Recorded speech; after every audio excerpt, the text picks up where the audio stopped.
I would say, you know, read your disclosure at the bank. It is not your money.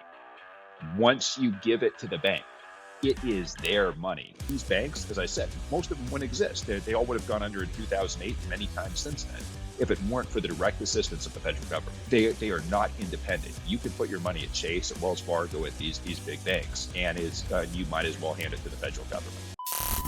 You are now tuned into Stay Dangerous. Hey guys, welcome to Stay Dangerous. And by the way, this is the first remote episode that we're doing. Trust me, it's going to be worthwhile. It's an exciting episode. Before we get started, I want to thank our sponsors, Midas Gold Group. Midas Gold Group is a veteran-owned precious metals company owned by our friend and veteran, not only veteran, but United States Marine, James Clark. And after this episode, if you go to MidasGoldGroup.com, and after this episode, you're going to want to go to MidasGoldGroup.com, I promise. You can get your precious metals, gold or silver. And if you mention my name, Chad Robichaux, you will get some free precious metals, some silver that you'll get. And the reason you're going to want to go to MidasGoldGroup.com after this episode is because we actually have James Clark as our guest today. He's coming to us remote, live from Montana.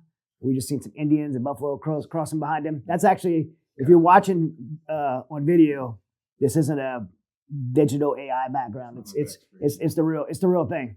Right off his back. No, this is Montana in November here. Yeah, oh, man.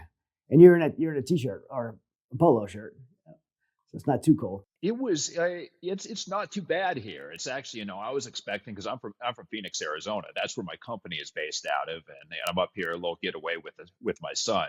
And I've been in a t-shirt outside. It is surprisingly warm for Montana. Nice. I love Montana. And you probably don't want to give your exact location, but what part of Montana are you in? Yeah, a bit of a secret location here, but got the Beartooth Mountains in the background there. We're kind of between Bozeman and Billings, right off the Yellowstone River.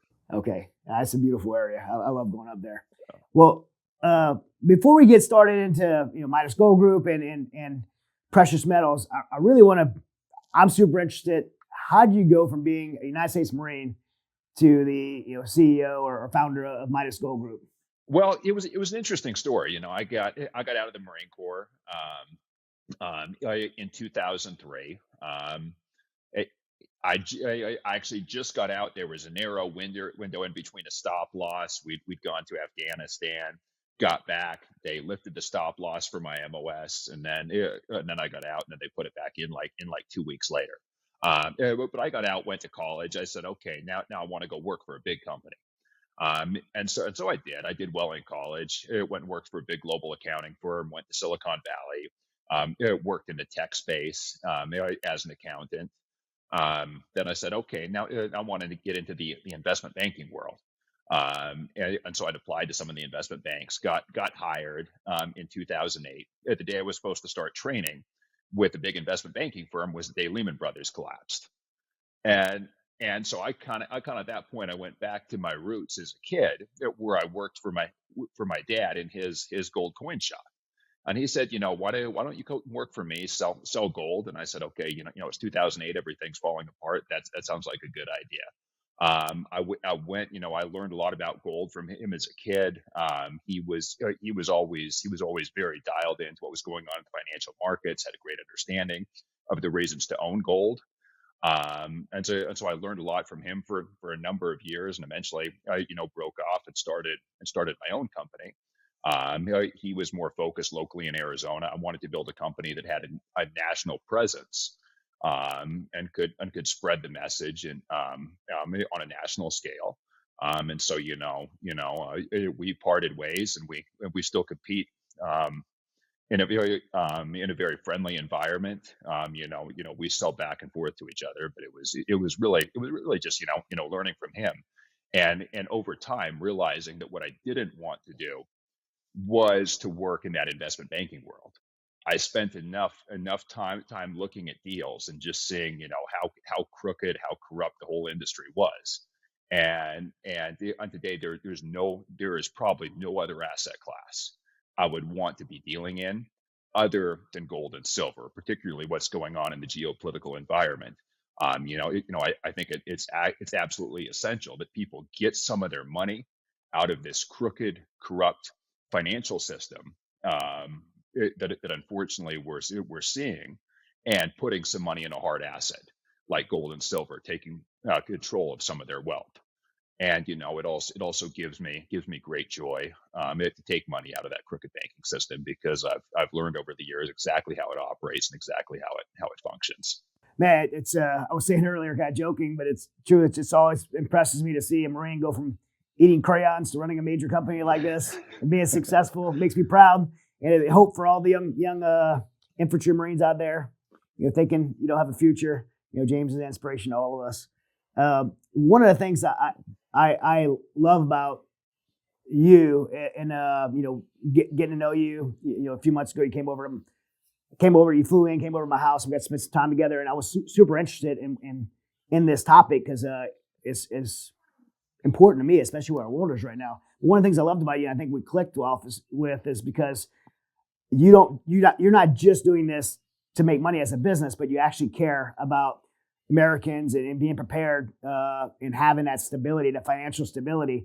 I mean, for me, I care. I'm concerned about Americans right now who are, have all their money tied up digitally, all their assets tied up digitally. And if something collapses or something goes sideways, and there's a World War III or the grid collapses, or somebody drops, an EMP, China launched an EMP in the United States, and we end up in a doomsday scenario, which sounds science fiction, but it's not far from reality right now. What do people do? For me, I want gold, I want silver, and I want lead. Gold and silver to buy and trade, and lead to get anything else I want, right? You can go buy the toilet paper you want. If I have lead and bullets, I'm going to get my toilet paper from you. But I care about every American being prepared in this space. And that was one of the reasons, we chose to partner with you guys, not just as a sponsor for the Stay Dangerous show, but just because I think we're like-minded that way. And I want to use the show to really break down why it's important for every American, or even people around the world outside of this nation, to have precious metals, tangible precious metals in their hands for any type of scenario, whether it's just a financial collapse or a real doomsday, scenario. And let's start back in 1913 with the creation of the Federal Reserve. Why was it created, and what is the Federal Reserve? The bankers at the time, J.P. Morgan Chase, had, he'd been very successful, him and the Rothschild. And so they started petitioning, and I think it's been a theme throughout financial history that America needs to turn over some of their independence to us, to the bankers, in order to have more financial security. So they said we need a group of private bankers who aren't audited, to be able to help us expand our monetary system, and to act as a lender for the federal government. It was the first deviation on currency away from the Constitution. The founders, they understood throughout history, even going back Egyptian times, going back to Roman times, that unless your money is built on something real, it becomes a grounds for corruption, and it's going to become worthless eventually. Of course, the Romans, they used to mint gold and silver coins. They started doing the same thing we did, starting to put not 90% silver, 50% silver, 40% silver, 30% silver in their coins. And eventually their currency collapsed and became worthless as they put more and more people on subsidies. They needed to pay for their wars. They needed to pay for the people that were relying on the government. And their currency collapsed. And we're obviously headed in the same direction, but it's been a very, very slow trajectory because of some things that have happened since then. That I think we're probably going to go on a financial timeline that we can talk about here in a little bit. But I just want to clarify: the founders meant for 100% of currency, like a note, to be backed by gold and silver from the beginning. No, not just backed. They said the United States shall only use gold and silver as currency. They didn't mean for it to be backed. They meant that if I wanted to buy something from you, I'm going to hand you a silver coin, or if it's a big thing, I'm going to hand you a gold coin, and that was the only money that the United States would mint at the federal level. And that was based on that's the Constitution was set up that way. That is, we talk about we're constitutionalists, we're strict interpretationists of the Constitution. There is no clause more clear in the Constitution than when it says the United States shall only use gold and silver as currency. And when we went off that in 1971, it was supposed to be temporary. But of course, when we temporarily give up clauses of the Constitution, they tend not to come back. Hey folks, I got a shout out for our new awesome sponsor, Midas Gold Group. These guys are the real deal, a family business in precious metals for 2 generations, run by Marine Corps veterans who are all about supporting veteran causes and putting America first. But the best part, they know that true financial freedom comes from owning private currency like gold and silver. If you're feeling a bit worried about the unknown and want to secure finances, look no further than Midas Gold Group. With all the crazy stuff happening these days, it's smart to be prepared. If you don't know, our financial data is stored electronically, from bank deposits to retirement accounts, and let's face it, our digital grid isn't exactly invincible. That's where owning gold and silver can save the day, and it's becoming a seriously compelling option. Now here's the scoop. Inflation is nibbling away at your dollar's buying power, and major players like Russia, China, India, and Saudi Arabia are making moves to trade oil in different currencies. This could shake things up big time, as the dollar's stability depends on being the world's trade currency. The central bank digital currency is virtually already here, with patents filed and big banks making plans. And Midas Gold Group sees potentially sketchy implications here. Will it mean the end of cold, hard-earned cash? Is it tied to social credit scores? Storing all our financial info in digital ledgers sounds pretty risky, doesn't it? That's why you can count on Midas Gold Group. They're here to lend a helping hand. They've got competitive pricing, top-notch service, and lightning-fast deliveries all across the United States and Canada. And get this, they could even show you how to use your IRA and old retirement plan to own physical gold and silver without getting hit by any additional tax implications. So listen up, folks. When it comes to precious metals, Midas Gold Group is the real deal and the only one I trust. Give them a ring at 855-322-GOLD. That's 855-322-4653, or hit up their website at midasgoldgroup.com. That's midasgoldgroup.com. They're all about giving friendly, no pressure advice on precious metals. And guess what? If you drop my name, Chad Robichaux, they're throwing in some free silver with any qualifying account. You can't beat that, right? So don't wait around. Secure your financial future with Midas Gold Group. Swing by midasgoldgroup.com or dial 855-322-4653 and make sure you mention Chad Robichaux sent you. Trust me, you'll be glad you did. Well, when this happened in 1913 and the Federal Reserve was established, that wasn't in the interest of the American people. That was in the interest of the powerful banking elites. Exactly. Yes, that was in the interest of the bankers that could earn interest lending to the federal government. And then you fast forward and you get to 1971, the Nixon shock. Can you explain that and the beginning of fiat currency? And I would say before that, and another key date is FDR in 1933. Because after the founding of the Federal Reserves, banks started to issue gold certificates. So you could leave the bank, and instead of taking a $20 gold coin, if you needed $20, you would take a gold certificate for $20, or you could take a silver certificate for $1.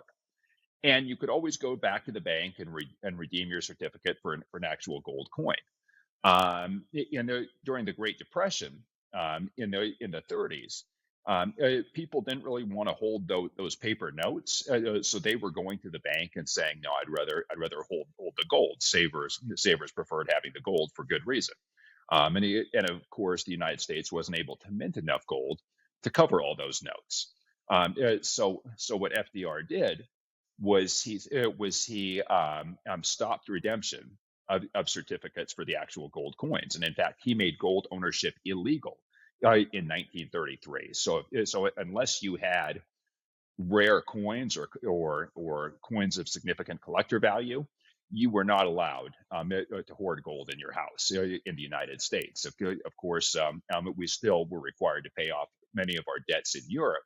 They still wanted gold, so we paid them in gold, but we didn't allow citizens to own gold up until 1971, as you mentioned, which is when two key things happened.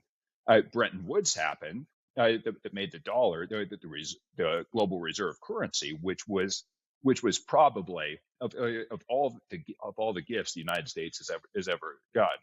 Having the world reserve currency has made all of us extremely wealthy and improved all of our quality of lives. But it also took us entirely off of the gold standard and said now our money is not backed by gold; it is only backed by the full faith and credit in the United States government.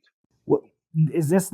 Is this what the beginning of fiat currency? This is where fiat currency began. 1971 it was when fiat currency began, and if you just go and Google prices of things, this is back 1971. A hamburger was 5 cents.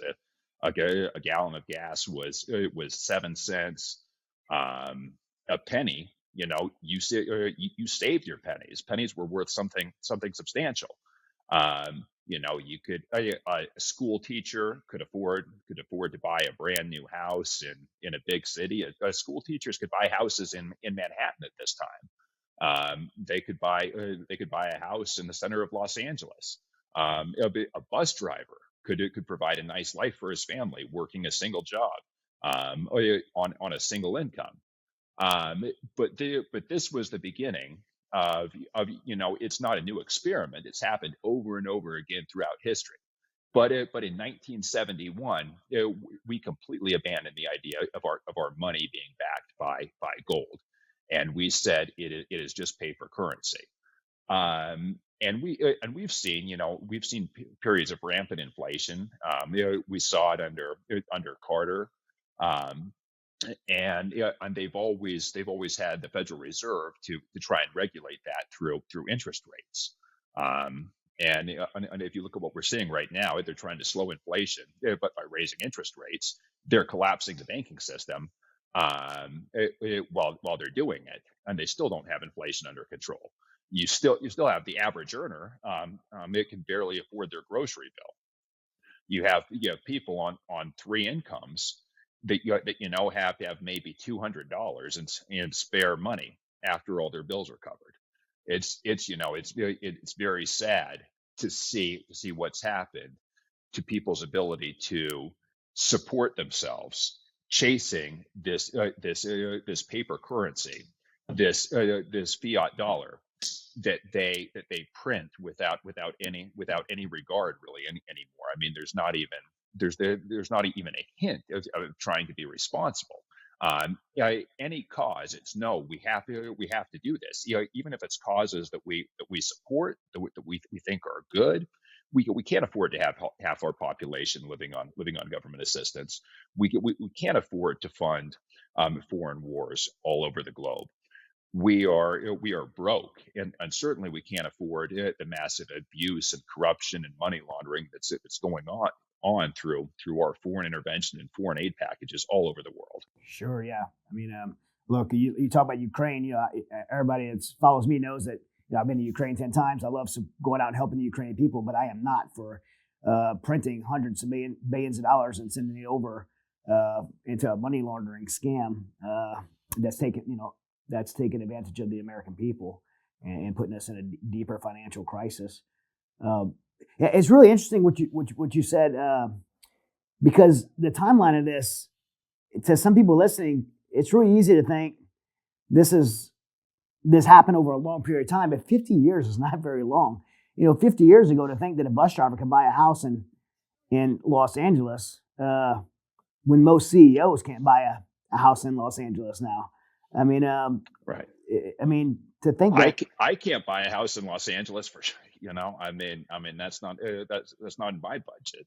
And my company has been successful, and I don't know how people come up with the money to afford the cost of living there. it's in Manhattan as well. Like to think that teachers and bus drivers could do that just 50 years ago, that that's a fast rate for that to happen. And so where are we 10 years from now, 20 years from now? Is this thing, off the skids to where, it's irrecoverable? Is it fixable? I mean, at the rate they're printing and spending money recklessly, that's not backed by anything. For those that don't know that don't understand fiat currency, it's backed by nothing. It means nothing.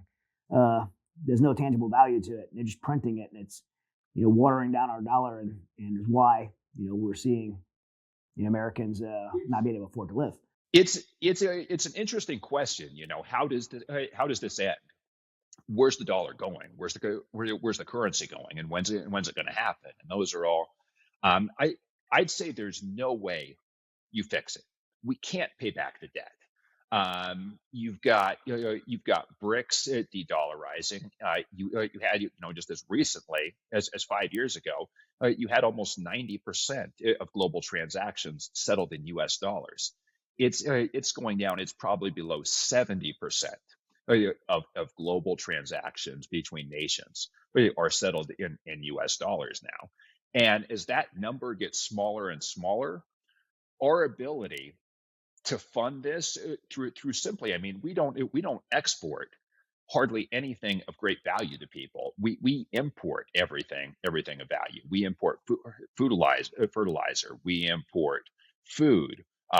We import even many of our weapons now. We import steel. What we're exporting is U.S. dollars, and people have had reasons to hold U.S. dollars because it's the world reserve currency. But as that dollar usage drops down, those dollars are going to start coming back into the U.S. And that's where we're going to see real problems with the currency. And the only answer I can see is one way or another, this needs to be reset. That we need to actually let the currency collapse, become worthless. And I hope someone that knows what they're doing is in charge of this. I personally think that Trump has a plan for this. I mean, the guy knows when a bankruptcy is coming. He's used bankruptcy as a tool dozens and dozens of times throughout his business career. I think if anyone can see what's coming and have an idea of how to manage it, it's probably President Trump. A financial reset of the U.S. dollar is essentially bankruptcy. It is a bankruptcy. It says we cannot repay our debt. We're bankrupt. What's that look like? What's on the global stage and to the average everyday American? What's a reset look like? This is something that has happened again and again throughout history. In my office, we have many people from Asian countries that are very large clients of ours. Even groups that wholesale throughout the Southwest, gold and silver. And the reason being, China, Vietnam, all these countries have seen their currencies go to nothing. And they all see the same thing happening here. So people that have all their money, in a paper system, it's probably gonna be pretty rough for them. I think a lot of what it looks like depends on who's in charge. I could see if we have the current leadership in the country, I could see them telling people, oh, you need to give up more of your rights. This is the rich people's fault. If you make more than 200,000 a year, you need to turn over your bank accounts. You need to turn over some of your property, your real estate. I could see them coming after the American citizens. I think if you have an adult in charge, you can simply manage it with the rest of the world and say we're sorry, we're bankrupt. We can try and these are the assets the government has. We can make partial payments to you of the debt that we owe you. But no matter what, where it's going, I think it's a horrible idea to have all your money just sitting in a bank account in U.S. dollars. Even to have people think they save cash. Well, even if you're saving cash and you're safe and it's not in the banking system, it still buys probably realistically 20% less than it did last year. If you look at what you really need to buy, which is pay for housing, groceries, and so on and so forth. But you really need to own hard assets. for what's coming, I believe. MyPillow is celebrating their remarkable 20-year anniversary, and they want to thank each and every one of you for your support with an incredible offer. Right now, you can grab a queen-size MyPillow regulated priced at $69.98 for just $19.98. And for just an additional $10, you can upgrade to the king size.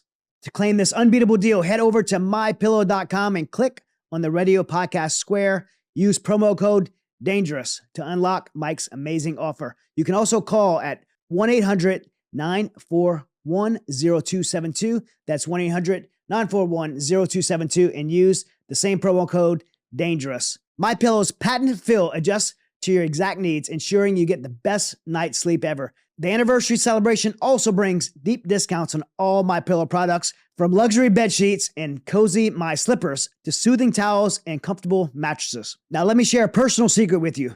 I've experienced the MyPillow magic myself, and I can't help but rave about it. The pillows are amazing. I use MyPillow every single night, and the difference in my sleep since I've started using it is astounding. I wake up every morning and my neck feels great. I love MyPillow. So here's your chance to join the MyPillow family and enjoy the best night's sleep of your life.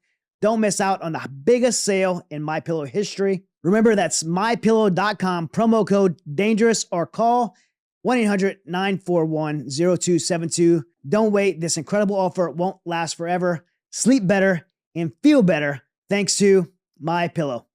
What's crazy to me, James, is like, so if my wife and I were struggling to buy groceries and we were in debt and we were trying to get out of debt and we were on the verge of bankruptcy, we were like, hey, we're trying not to go in bankruptcy, but we're just going to negotiate with our lenders. I would not be, I've always been a giver, right? As a Christian, I've always been a giver, but I would not be recklessly giving money away. Right now, the situation we're in and we're describing, you have the government still giving hundreds of billions of dollars away every year in our national budget to things like transgender studies in Pakistan. Like, we're supporting people that hate us. We're giving, hundreds of billions of dollars to countries that hate us and causes that have no real relevance to the American taxpayer. And so the money's just flippantly being printed and handed out. It would make you sick when we're in the situation we're in, and we've got, this and it really is inflating the value of your currency away it's just another tax. It's a different way. Reagan called it the cruelest tax was inflation. It's another way to take away from the hardworking, American people, to deprive people of the American dream that we've seen for generations, and really, we're not seeing anymore. I spend a decent amount of time in Mexico. We actually mine gold down there, and I have some other businesses down there. And you think all the people coming across the border are Mexicans. They're not Mexicans. They're from Guatemala. They're from Africa. They're from China. I've seen it firsthand, just even being at the Laredo border and places like that. Mexicans, they say, you know what? We realize there's a good chance we can start having a better life here in Mexico. By the time we go to the U.S., maybe we can make more an hour, but we can't afford to live there. And I think you do not see Mexicans other than the ones Mexico wants off of their welfare system and onto the U.S. welfare system. But the average hardworking Mexican that used to come into the U.S. to find work, send money back to the family, work 12, 15 hours a day, they're not coming here anymore because of the cost of living here. Yeah. Well, all this kind of comes back to, questions of people not trusting our government and our government's motives. For me, I don't trust our government anymore or the motives of the government. Can you explain government monitored investment systems and how gold could actually protect us against that? Well, so where clearly the banks want to go. You have patents filed, you have Chase, you have Wells Fargo putting out white papers that they intend to implement a central bank digital currency that is essentially administered by the U.S. government. Now, I would argue that the banks, none of the big banks would exist even after 2008. They would have crashed in 2008 without the assistance of the U.S. government. And they would have probably crashed many times since then if the U.S. government didn't hold interest rates artificially low, provide repo funds to the banks to cover deposits, to cover loans. But so these organizations that are already becoming arms of a very corrupt government now want to centralize all transactions. Um, through a digital system that will track every penny you spend, where you spend it, what you spend it on. Did you go down to the gun store and buy a box of ammo? That's a record that would always be on your digital wallet. And I think that's a disastrous system. Even if you trusted the government, even if you said these guys are great, they have all of our best interests at heart, that people in charge, um, it certainly opens the window for tyranny down the road. And I think we're already there. To me, central bank digital system is, like a doomsday, apocalypse. You talk about the currency, like mark of the beast currency, in for those that believe in end times raptures as Christians like myself. This is like the government has complete control of every dollar you spend, and they can turn it on or shut it off at any moment they want, and take whatever they want. Even now, though, James, I think it's important for the Americans to hear. How independent or non-independent is the banking system? I think the average American believes that they're putting their money into a private institution, but is that actually the case? It's funny. I have a big client that, and he was a naval officer, and he set up a system to assist veterans living abroad, cash services for those people, and he kept on having his bank account shut down by the major banks. So this guy being an entrepreneur said, well, I'm going to buy my own bank. And that way I won't have to worry about this. So he did. He bought a small regional bank that he was going to use for all of his overseas operations. And he came to me and said, you would not believe this. And he said, I technically own this business on paper. It is my bank, but I have zero decision-making control. Everything I have regulators assigned to me, anything that I want to do, any accounts that I want to open, I need to check in with the federal regulators, essentially with representatives of the federal government on whether or not he can do it. They're telling him what accounts to take, what accounts not to take, even accounts he doesn't want to take. They can override him and say, no, you have to take those accounts. You have to conduct these type of transactions. The way I see it, these banks, as I said, most of them wouldn't exist. They all would have gone under in 2008 and many times since then, if it weren't for the direct assistance of the federal government. They are not independent. You can put your money at Chase, at Wells Fargo, at these big banks, and you might as well hand it to the federal government, in my opinion. I've been waiting for an opportunity to publicly humiliate Wells Fargo because I'm so upset right now. I'm still fuming. So I've been doing business with Wells Fargo for 12 years, and I've done about $50 million worth of charitable work, using their banking system. Not one issue ever. If you look at the charities I run, we get all the highest awards and best third party watch groups that look over us, and we had a VC, a venture capitalist, put $2 million in our account to rescue these girls, and I won't say the part of the world, but we're going to rescue these girls. And this was very timely. And I know I can't just go to the ATM and withdraw $2 million, right? I'm not naive to know that. But we have, because I've done so much business, I have a rep, and I said, hey, okay, this venture capitalist put this money in our account. We need to get $2 million out.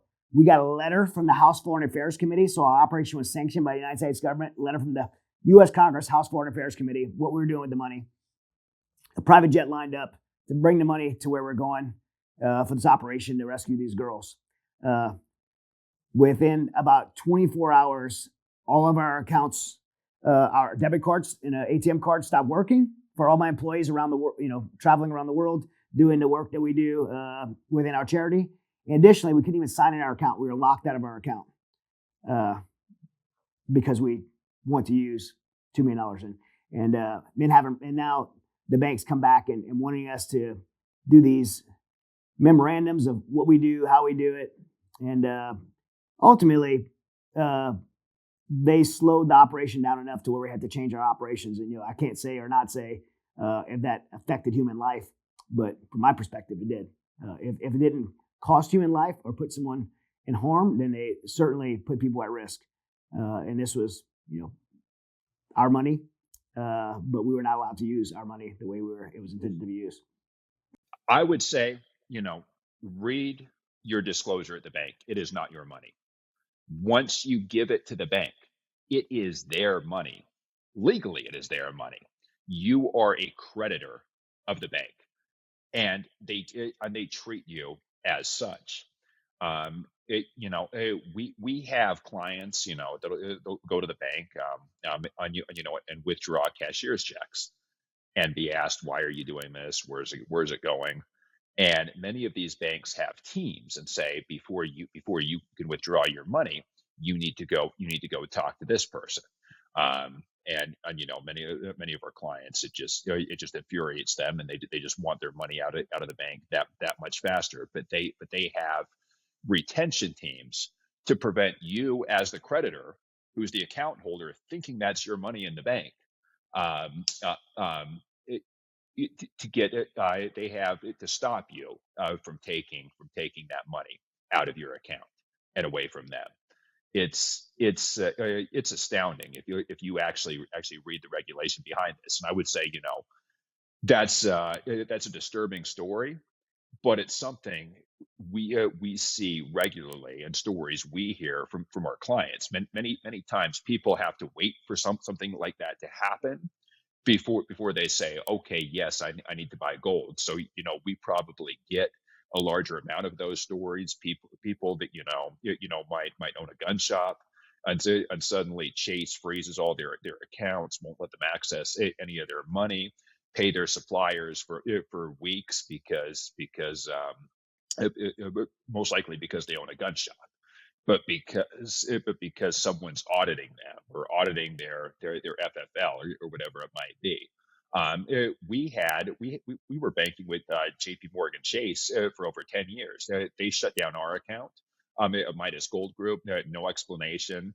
But we figured it might tie back into some Obama era laws, what they called Operation Choke Point, where they essentially grouped gun dealers and precious metals dealers into a category of very high risk businesses, and made it very difficult for them to have any kind of banking.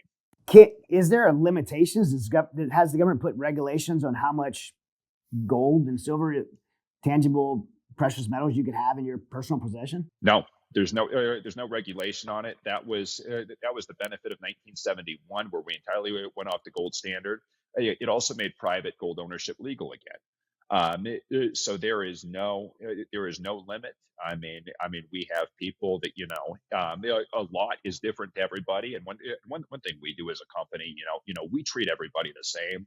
We don't care if $2,000 is a lot of money to you, or if 20 million is a very small amount of money. We try and give everyone the same respect, because it's important to them.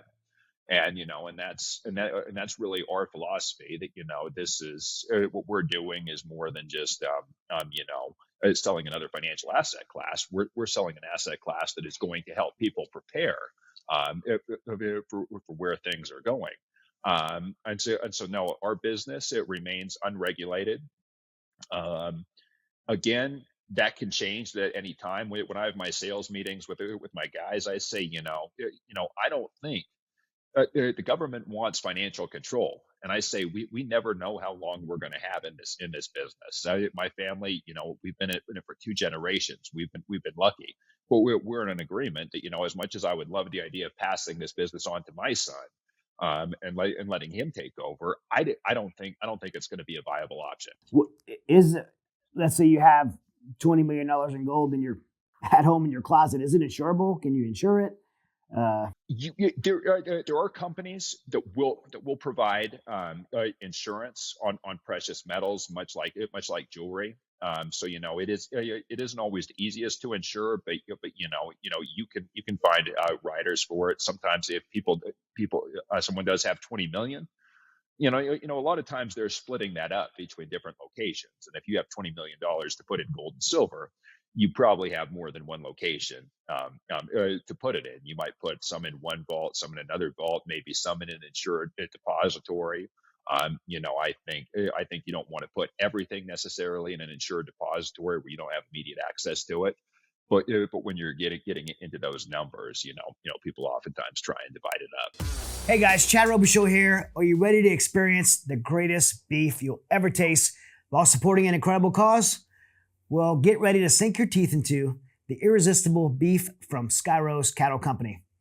At Skyros Ranch, where Mighty Oaks Foundation holds our West Coast legacy programs, Wayne Hughes Jr., the founder of Skyros Cattle Company, has dedicated over a decade to perfecting the art of raising premium beef. And guess what? You can now enjoy the fruits of his labor right in the comfort of your own home with the absolute highest quality beef you can find, hands down. And trust me, I'm a carnivore and I've tasted plenty of steaks and nothing comes close to a Skyros steak. These cattle are grass-fed and free of antibiotics, hormones, and vaccines. And for the last 10 years, I've personally watched these cattle graze 25,000 acres in Central Coast, California, and the taste is unbeatable. When you choose to purchase Skyros beef, you're also making a difference by supporting the Mighty Oaks Foundation. Wayne is all about helping our deserving military and first responder communities through our faith-based resiliency and recovery programs. And every single penny of your purchase goes directly towards assisting our nation's warriors. Let me reiterate this, because it's crazy. 100% of the proceeds of Skyros cattle goes directly to Mighty Oaks Foundation to support our nation's warriors. So let's join forces and make a positive impact, one delicious bite at a time, and head over to skyroscattleco.com. That's skyroscattleco.com today and order yourself some tender, juicy cuts of beef. Trust me, your taste buds will thank you. And one more little insider secret. Every warrior who goes through Mighty Oaks Legacy Program at Skyros will assure you that this beef is extraordinary and off the charts delicious. The very first thing our warriors get when they get to Mighty Oaks programs on Skyros Ranch is a delicious Skyros steak hanging off the side of their plates with a Skyros brand on it, and our warriors love them, and you will too. Can the value of gold be manipulated by the government or other entities? Absolutely. One interesting piece of history was in the late 1970s. The Hunt brothers, they saw the price of silver being very low, and they had a theory that there was so much silver trading going on the exchange, so many contracts being bought and sold, and there wasn't enough physical silver mined to cover all those contracts. So they started buying all these silver futures contracts, and instead of what most contracts do, is people just cash settle them. So if they make money on the contract, then they'll just take the cash that they made and they won't ask for the silver. They started saying no, deliver the silver. So they started filling up bank vaults and buildings with silver, and single-handedly, this set of brothers, Lamar Hunt, who was of course the owner of the Kansas City Chiefs, and his brother Bunker Hunt, they drove the price of silver from about $4 up to nearly $50 just by doing this and proving their point. What happened was overnight, GE came in and bought millions and millions of dollars worth of short positions on silver. The next day, the Mercantile Exchange changed the rules so that you could no longer redeem contracts for physical silver, and they nearly bankrupted the Hunt brothers overnight. So of course they came in, taught him a lesson. Don't mess with us like that anymore. And I think, and many people argue, and I agree, that the price of silver and even gold have been kept artificially low due to all of the ETF trading and paper positions that don't really represent physical gold and silver out there. Can you? What is the difference between gold and I know you just touched on it, but can you explain to the listener, like, what's the difference between actual gold and purchasing gold ETF exchange traded funds? Well, one is gold, one is you're exchanging one currency for another. Another, is you get a piece of paper that says that a third party bank or financial institution is going to pay you gold appreciation rights. That if the price of gold goes up, you can get that price. And of course, that is the paper gold ETF price. That's not necessarily the price of the physical precious metal. Um, but so one is a private currency. The other is still putting your money in a paper system. You can never redeem that ETF for physical gold. And even if they tell you it's 100% gold backed, there are so many derivatives off of that ETF position that I would argue it is not. It is probably very fractionally backed by gold after you add on all the derivatives, and you can never see, touch, take possession of that gold that's supposedly backing your ETF. James, we talked to a lot of people, and I personally know a lot of people that invest in like stocks and bonds, and I'm sure you have some advice on how to diversify your portfolio. But what's the difference between investing in stocks and bonds and investing in precious metals? It's two entirely different asset classes. So I mean, I think there's extreme risk in the stock market that the values are artificially high, but I still do have some money in stocks. I mean the U.S. stock market has been as corrupt as it's been, and been an incredible wealth creation mechanism. So I mean, I don't tell people sell all your stocks, give up on everything. People want to own stocks, take advantage of that. Then that's fine, but don't rely on that system as as having long-term stability, particularly if some of these things that we're talking about. A financial reset. If this comes out, if our currency goes to nothing, of course the stock market's going to be hit very, very hard. And so I think when you own gold, that is really just savings. Don't think of that if you're buying physical gold. I tell people, don't think of it as something you're going to buy this month and it's going to go up and you're going to sell. You're going to sell it next month. If you want to do that, that's where an ETF comes in. That's where you buy an exchange traded fund, is maybe for something with a very short term hold because you think it's going to go up next month. This is long term savings. This is long term financial security. This is preparing your portfolio, your financial situation, where you're going to be okay, whatever comes. People come to me sometimes. They ask me, how much money do you think I can make on gold over the next year? And I said, well, hope you don't make money on gold. They say, well, that doesn't make sense. Why is that? And I said, think about it. Are you going to put all your money into gold? No. Are you putting almost all of it?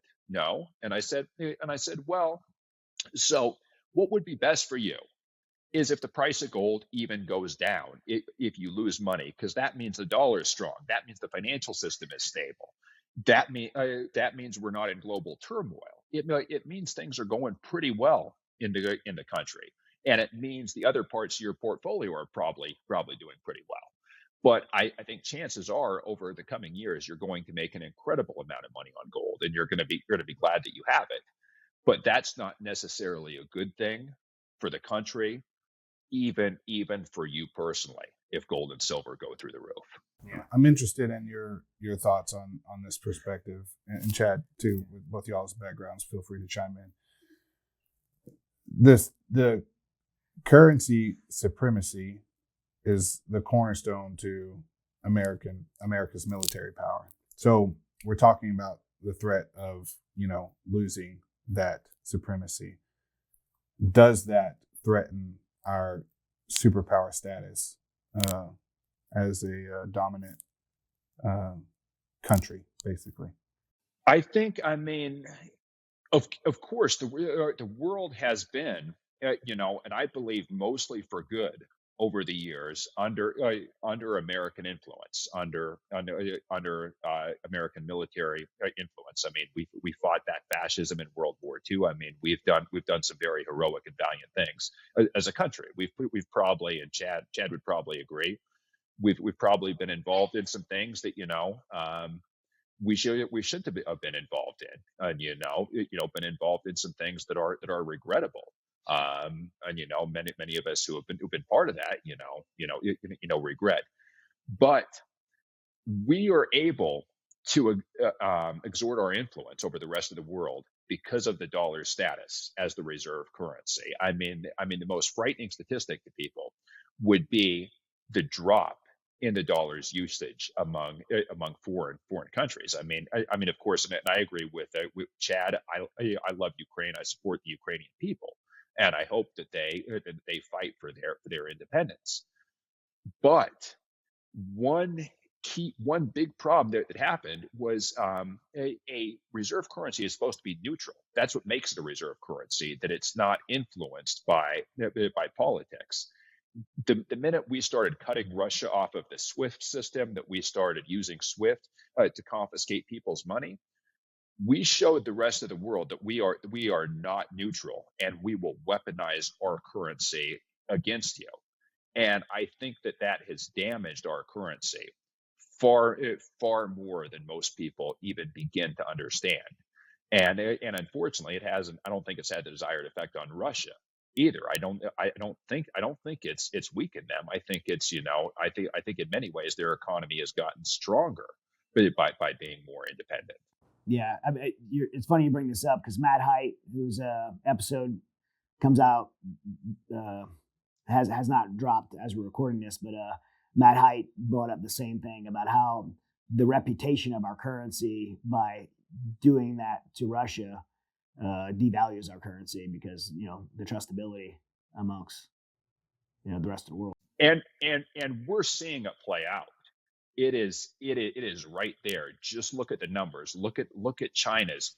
Look at how they've moved away from the U.S. currency. Look at even Brazil. Many of our allies, even Mexico. It's supposed to be a great friend of ours. They're settling oil contracts now using other currencies. Right. Yeah, it's just not sustainable or reliable, and and that's a scary thing. And finish answering your question, Sean. Who's next, right? If not the U.S., right? If not the U.S. to be the world superpower because of our financial position in the world, then who's next? Is it China? That's a scary scenario to think about for national security and for the world. It is, and China has a lot of their own financial problems. They have many issues of their own, but certainly they are long-term planners. And yeah, that's a good question. If we cannot exert our influence and press out, I would say, sometimes when the U.S. says we're gonna bring democracy, look out. But we have, for the most part, been a force for freedom and a force for democracy around the world over decades, and all of us that have served should be proud of that. But if we can no longer exert influence because people don't care about holding our currency anymore, what emerges? We've seen when we created a void in Iraq, what emerged? It was something far worse than Saddam Hussein. And so it is a scary thought to think about what comes next if it's not us dominating the world. Every day, more than 22 veterans take their lives. That's a devastating reality that we can no longer ignore. But what if I told you that number actually is much higher? According to a recent study, the actual number of veteran suicides could be double the federal estimates. That means 44 veterans could be lost to suicide every single day. Whether the number is 22, 44, or 1 is too many. But there's hope. Mighty Oaks Foundation provides a lifeline for veterans, first responders, and active duty communities struggling with PTSD, depression, and thoughts of suicide. Our non-clinical, faith-based, peer-to-peer programs focus on spiritual resiliency, providing our military and first responder communities to overcome their hardships of service and find a new life purpose. We know that the road to recovery isn't an easy one, but with the support of Mighty Oaks, our warriors can find the hope and healing they need to move forward. Visit mightyoaksprograms.org. That's mightyoaksprograms.org and learn how you can support our mission to end the epidemic of suicide in our military and first responders communities. Together, we can make a difference. Yeah, absolutely, 100%. Hey, as we wrap this up, James, I think we covered it a lot, but I want the listeners to hear from you. Who should own gold, right? Is this, a lot of times people hear stuff like this and they're like, oh, that's for the wealthy, that's for people that have excess, people that are in a phase in their life where they're able to start investing. For me, everyone, I'm even encouraging my young adult children, everyone should have gold and silver. But I'd love to hear from you. What's your perspective of who should actually own precious metals and why? Anyone that has savings should put some of that in gold and silver. If you're living paycheck to paycheck, don't go out and put gold and silver on your credit card or something like that. And then come back and need to sell to pay your bills. But everyone that has a retirement account.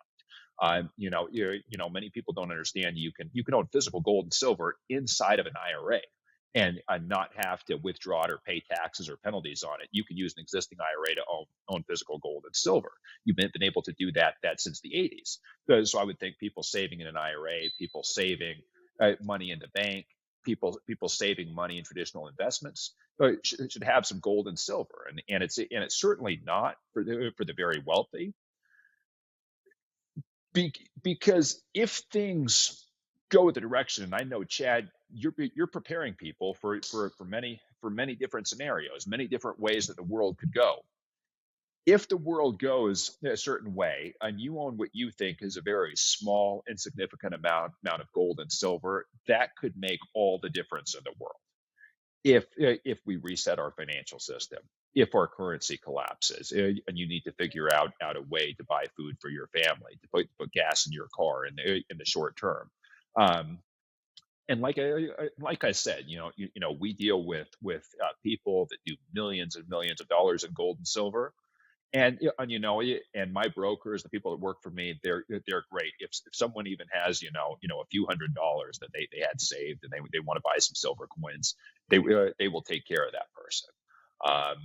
So I would say it's for everybody. And many companies out there, they say, oh, we have a $50,000 minimum. Don't call us unless you have $50,000. I mean you can call us if you have $5,000, because we really do think this is for everybody. And we've just found it, and even some of my minority business partners thought I was crazy when they said, why are we doing $500 transactions? I said, well, because we're doing the right thing for one, and we did a $500 transaction over here, and they ended up referring in their father-in-law who had 500,000. So you do the right thing, and you never know where it's going to go.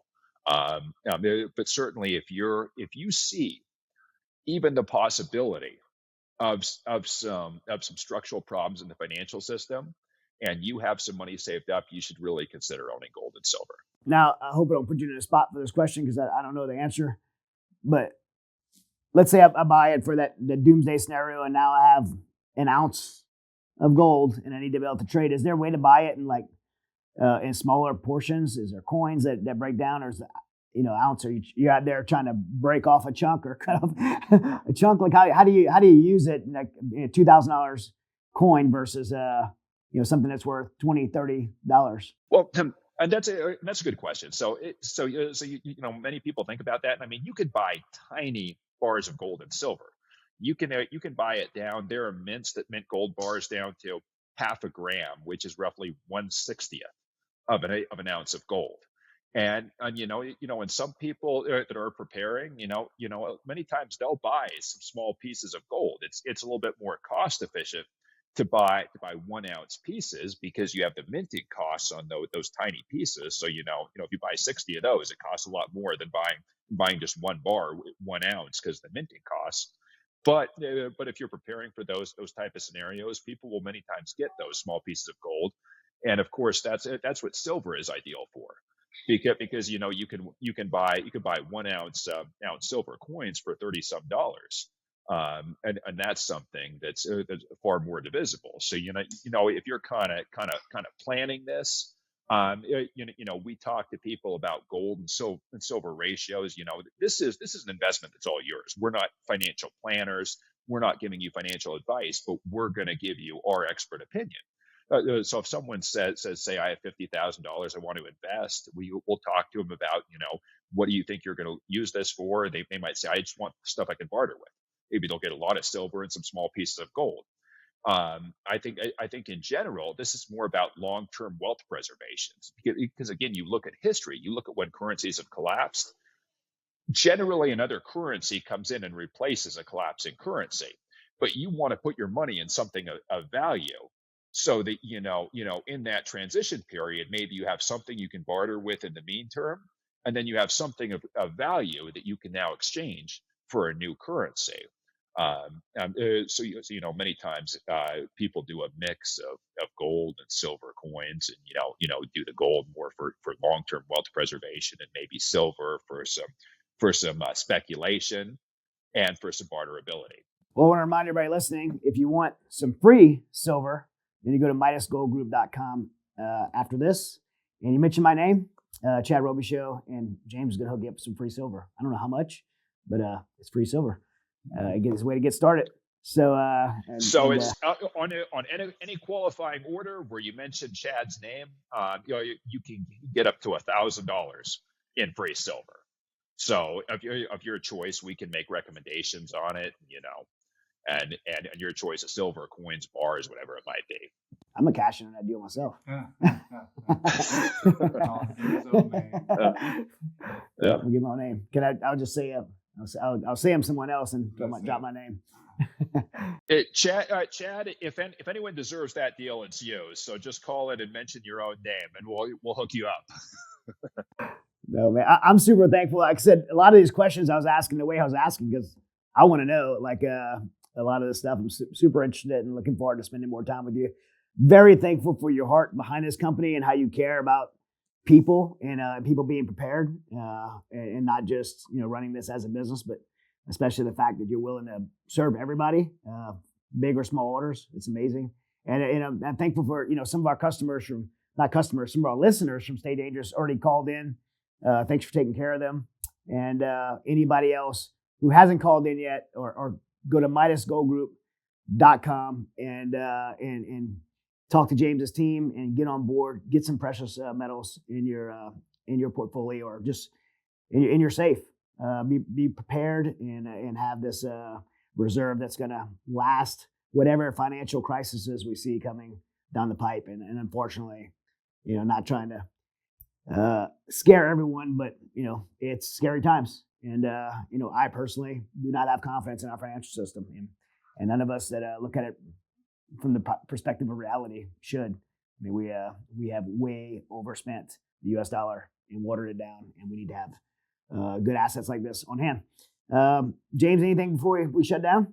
You cannot trust the people running the government, running the financial system. Unfortunately, but these are the people that walked us off the cliff in 2008 and told us everything was fine, that the housing market was always stable, and many of those same people were unwinding their own position in securities tied to the housing market while they were telling everybody it was fine.